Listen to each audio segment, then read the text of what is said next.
কি হলো, মন খারাপ নাকি? হবে না তো কি, তোমার এই ছোট মোটো টিউশন দিয়ে না আমার কাজ চলবে না। তোমাকে কিছু এক্সট্রা কামাই করতে হবে। আরে এক্সট্রা কামাই আমি কোত্থেকে করব? মিসেস স্বর্ণকে দেখেছো পাশের বাড়ি? 50 লাখ টাকার ডায়মন্ডের ইয়াররিং পরে ও, 25 লাখ টাকার গাড়িতে ঘোরে। আর আমাকে দেখো, এই একটা ডায়মন্ডের নেকলেসও নেই আমার কাছে। আমি কিছু জানি না, তোমাকে কিছু না কিছু একটা করতেই হবে। আরে আমি কারোর সঙ্গে কম্পিটিশন করতে চাই না। আরে আমরা হলাম নিম্ন মধ্যবিত্ত পরিবারের লোক, বুঝতে পেরেছো? ওদের সঙ্গে পাল্লা দিয়ে আমরা চলতে পারবো না একেবারে। নিম্ন মধ্যবিত্ত বলে আমাদের কোনো শখ থাকবে না নাকি? তোমার না হতে পারে, কিন্তু আমার আছে। আমিও ডায়মন্ডের নেকলেস পরতে চাই, আমিও ডায়মন্ডের ইয়াররিং পরতে চাই, আমিও বড় গাড়িতে ঘুরতে চাই। আচ্ছা ঠিক আছে, আমি নতুন কোনো টিউশন নিচ্ছি আবার, ঠিক আছে? তোমার খোঁজার কোনো দরকার নেই। তার মানে? ওই মিসেস বার্মা আছে না, উনি আমাকে একটা বড় কোম্পানির সাথে যোগাযোগ করিয়ে দিয়েছেন। আমি তোমাকে অ্যাড্রেস দিয়ে দেবো, তুমি টাইমে পৌঁছে যেও। পৌঁছে যাবে তো? হ্যাঁ বাবা, সময় মতো পৌঁছে যাবে। পাক্কা? পাক্কা। ইয়ে আপনার আসার কথা ছিল, আপনি এলেন না। হ্যাঁ হ্যাঁ স্যার, আমি এক্ষুনি আসছি। স্যার আপনার এরিয়াতেই পৌঁছে গেছি, এই মোড়ের মাথায় আছি। এই আরে দাদা, এই মেহতা বাবুর ঘর কোন দিকে? মেহতা বাবু ওই সোজা গিয়ে ডান দিকে। আচ্ছা আচ্ছা ঠিক আছে।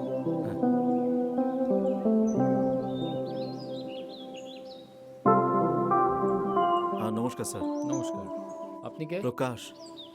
ও টিউশন হ্যাঁ আগে টিচার। আগে, হ্যাঁ প্লিজ প্লিজ প্লিজ কাম। চলুন।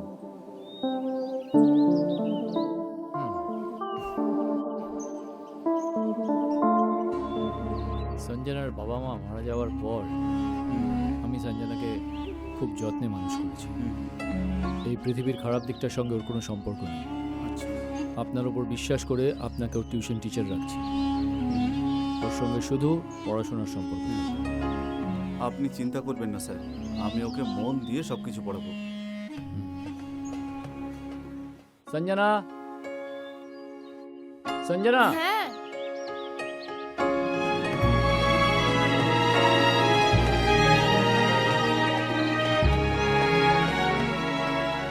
আলাপ করিয়ে দিই। এই হলো আমার ভাইজি সঞ্জনা। নমস্কার। ও নমস্কার। তো ঠিক আছে মিস্টার প্রকাশ, আপনি কাল থেকে আসতে পারেন। ওকে, তাহলে সঞ্জনা, কখন পড়াতে গেলে তোমার সুবিধে হয়? আমার দিকে কি দেখছিস? পড়াশোনা তো তুই করবি, বল। সন্ধে 4টের সময় ঠিক হবে। হুম, ঠিক আছে,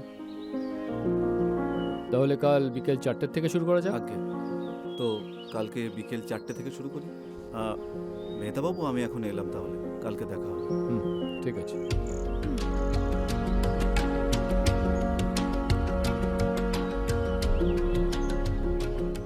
কি ভাই, শুনলাম নাকি তুই এক্সট্রা টিউশনিও করাতে শুরু করেছিস? কি আর করবো ভাই, তুই তো জানিস তোর বৌদির হাত খরচা কত বেশি, সেই জন্যই করতে তো হচ্ছে। সে তো ভালো কথা, 2-4 পয়সা একটু বেশি আসবে। হ্যাঁ, খুবই ভালো।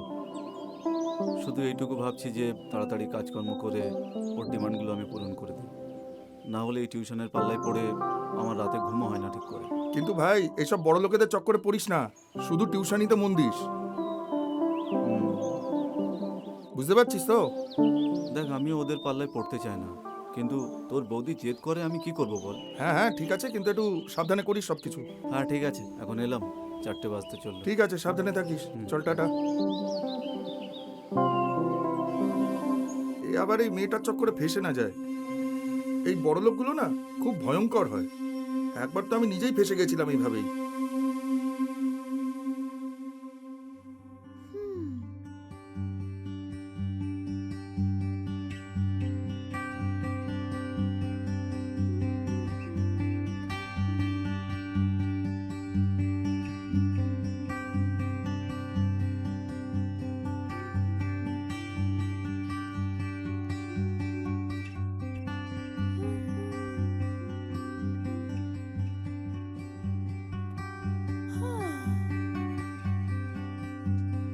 ওই টিচারটা খুবই হ্যান্ডসাম।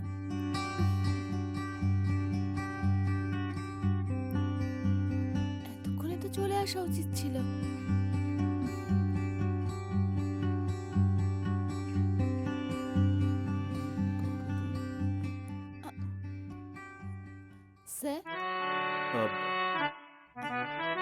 আসো। তাহলে আজকে তোমাকে বোঝাবো বায়োলজির ব্যাপারে। সঞ্জনা, হুম। এই পৃথিবীতে অনেক প্রকার জীবজন্তু আছে, কিন্তু এই সব জীবজন্তুর মধ্যে সব থেকে বেশি উন্নত যে জীব আর সব থেকে বেশি সোশ্যাল হলো হিউম্যান, মানে মানুষ। মানুষ শুধু নিজেকেই চেনেনি, তারা চিনেছে এই পৃথিবীর অন্যান্য প্রজাতিদের, তাদের ক্যারেক্টারিস্টিক, তাদের খাবার দাবার, তাদের জেন্ডার, সব কিছু। আর এই সমস্ত বিষয়গুলো যে বই থেকে আমরা জানতে পারি সেটা হলো বায়োলজি। বায়োলজির মাধ্যমে আমরা স্যার, আমি 20 বছরের হয়ে গেছি আর এখনো অবধি কোনো ছেলেকে টাচও করিনি। আর ভাগ্য দেখুন আমার, আমি বায়োলজি পড়ছি। টাচ করনি মানে? টাচ মানে টাচ।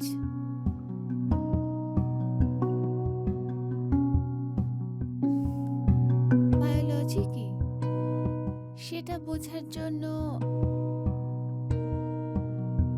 টাচের ফিল চাই, তাই না? ওকে, আমরা পরের পেজে দেখি কি আছে। আমরা লেসনেই আছি স্যার। তুমি কি তাহলে ছুঁয়ে দেখতে চাও? হ্যাঁ। নিজের হাতটা দাও।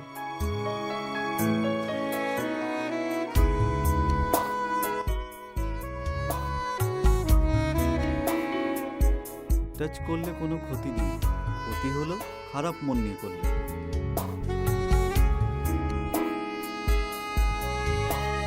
সঞ্জনা, সঞ্জনা, হ্যাঁ। বাকি বিষয় আমরা কালকে পড়ব। হুম হুম। হুম। উফ, ওকে স্যার।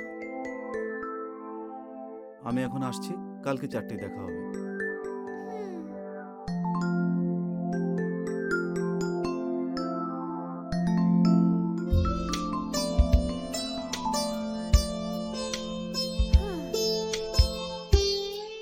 স্বপ্নে তো স্যার খুবই রোমান্টিক ছিলেন।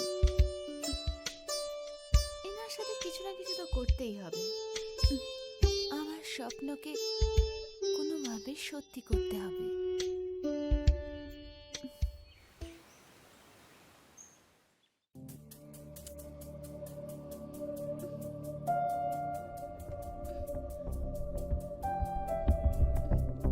আজ যে স্যার আসবেন, আমি ওনার ওপর নিজের জাদু চালাবো। মনে হচ্ছে স্যার চলে এসেছেন। মনে হচ্ছে স্যার চলে এসেছেন। হ্যালো সঞ্জনা। আরে এইভাবে কি দেখছেন এই, আপনি আমাকে? আসুন, ক্লাস স্টার্ট করি। আসুন, কাম অন স্যার। আসুন না, ক্লাস স্টার্ট করি। আসুন, বসুন।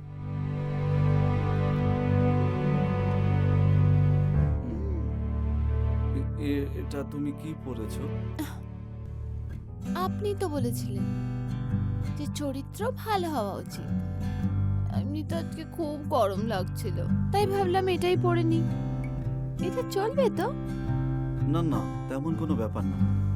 চলো আমরা পড়া শুরু করি। হুম।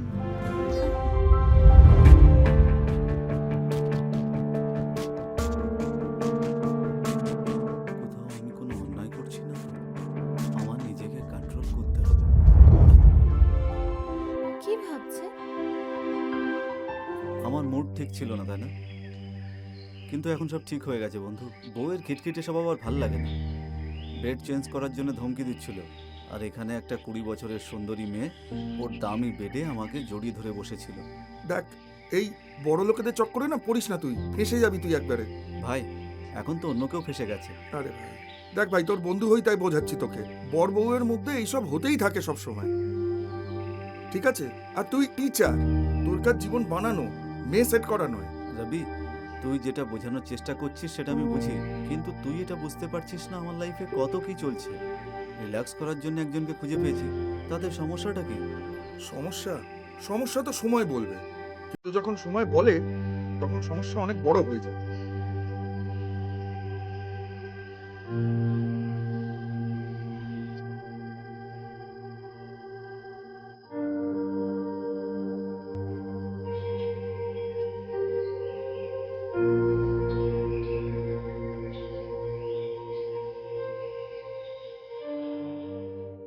সঞ্জনা, আসুন, সঞ্জনা, আমি রুমে আছি। টিউশনের সময় হয়ে গেছে। আরে আমি রেডি হচ্ছি টিউশনের জন্য। টাইম হয়ে গেছে। আসুন না, আপনি একটু সাহায্য করে দিলে তাড়াতাড়ি হয়ে যেত। এখন আমার জালে ফাঁসতে চলেছে। কতদিন বাঁচবে? কালকে একে একটু লেটে ডাকি।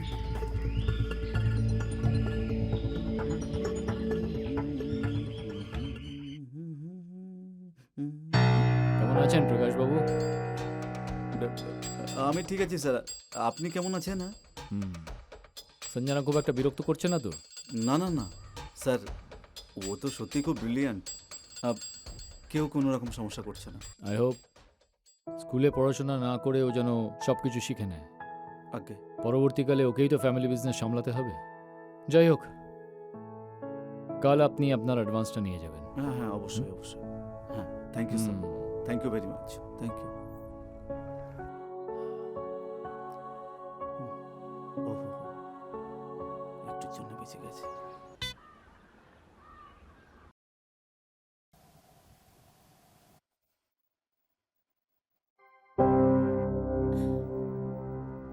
আজকে কিছু আলাদা ট্রাই করি।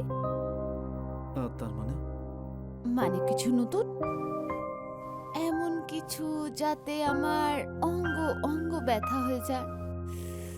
জীবনের ব্যথা যেন আমার সারা জীবন মনে থাকে। হুম? স্যার, এই হলো তো টিউশন, শয়তানের গাছ। Sorry sir, sir sir sir, আমার কোনো দোষ নেই। এই জবে থেকে এসেছে রোজ আমার রেপ করে। স্যার, এ মিথ্যে কথা বলছে। তুমি মিথ্যে কথা বলছো কেন? স্যার স্যার, ওই আমাকে জোর করে এইসব করতে বলতো। এক তো বাচ্চা মেয়েটার উপর অত্যাচার করছিস, আর তার উপরে বাজে কথা বলছিস। ছোট বাচ্চা, ও এইসব করতে চায় আমার সঙ্গে, আর ওকে বাচ্চা বলছেন? সঞ্জনা, তুমি বলো না।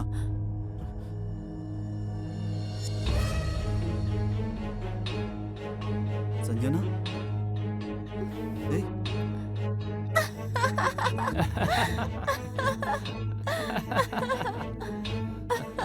তোমরা কেন হাসছো? বলো কেন হাসছো? ঠিক আছে, তাহলে কাল বিকেল 4টে থেকে শুরু করা যাক। তাহলে কাল বিকেল 4টেই দেখা হচ্ছে। মেহতাবাবু, আমি চললাম। হ্যাঁ, কাল দেখা হবে। বাই।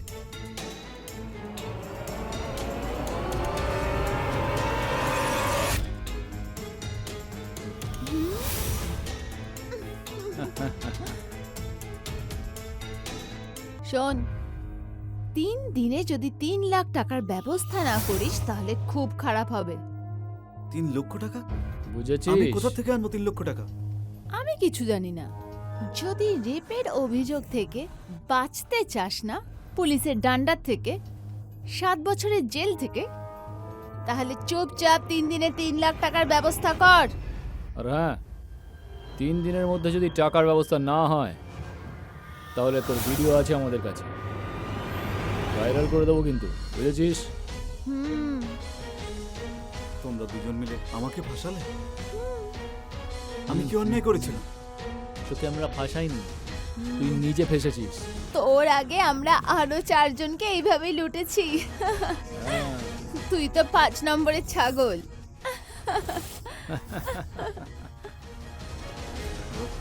তাহলে এই প্ল্যান ছিল। বুঝেছিস? এবার বেশি মাথা খাটাবার দরকার নেই, আর যত তাড়াতাড়ি পারিস 3 লাখ টাকার ব্যবস্থা কর। হুম, দেখুন, আমার কাছে এত টাকা নেই। যদি আমার কাছে এত টাকা থাকতো তাহলে আমি টিউশন কেন করতাম? আর তাছাড়া আমি সামান্য একজন টিউশন টিচার মাত্র। আমি যদি আমার সব কিছু বিক্রিও করে দিই তাহলেও এত টাকা আমি কোনোভাবেই জোগাড় করতে পারবো না স্যার। কোনো মতে হয়তো 1 লাখ পারবো, শুধু মাত্র 1 লক্ষ টাকায় জোগাড় করতে পারবো। কি? এর থেকে বেশি না। হ্যাঁ, একা কি কি? হুম, চল ঠিক আছে, তুই 1 লাখ টাকার ব্যবস্থা কর, ওর সঙ্গে তোর বউটাকেও নিয়ে আসিস। আমরা খুব সরল মানুষ। ওর সঙ্গে যা যা সব করেছিস সেটা করার সময় তোর এই কথাটা মনে ছিল না? চল যা। 1 লাখ টাকার ব্যবস্থা কর আর সাথে নিজের বউকেও নিয়ে আয়। যা ভাগ এখান থেকে, বেরো। চল ফোট এখান থেকে। আর দরজা বন্ধ করে যাবি।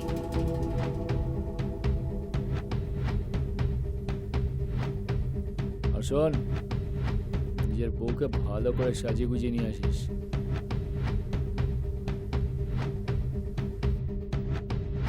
ভয় পেয়ে গেছে বেচারা।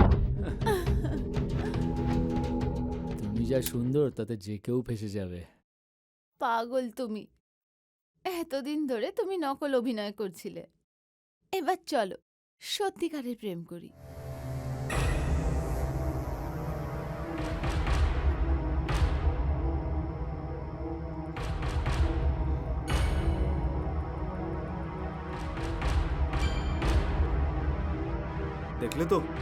দেখলে তো লোভের ফল কি হয়। বলেছিলাম, আমি বারণ করেছিলাম আমাকে জোর করে টিউশন করিও না, কিন্তু তোমার তো অনেক টাকার দরকার ছিল না? আমিও পয়সার জন্য খুবই লোভী, কিন্তু আমি ভাবতে পারিনি যে যে ওরা এরকমও করতে পারে। আমাকে বিশ্বাস করো প্রকাশ, আমি জানতাম না এরকম কিছু হয়ে যাবে। এখন হয়ে গেছে তো। 3 লক্ষ টাকা চাইছি,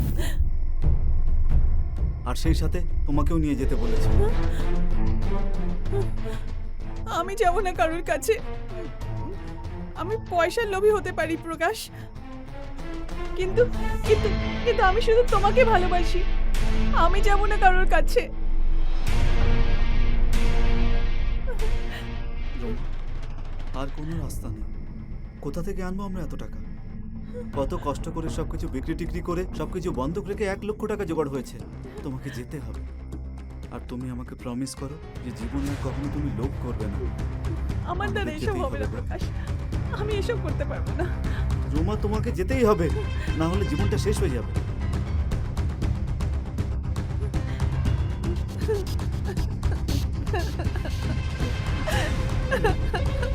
তোমাকে যেতে হবে রোমা। আরে ওই নতুন শিকারের জন্য আমি তো এখন অনেক কিছু বাঁচিয়ে রেখেছি সোনামণি। আচ্ছা, ওই দেখো ওরা চলে এসেছে।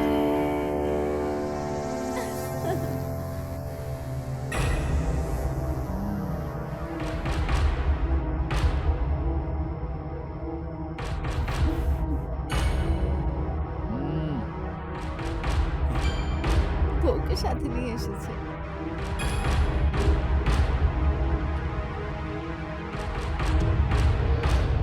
এই নে। হুম। পুরো 1 লাখ।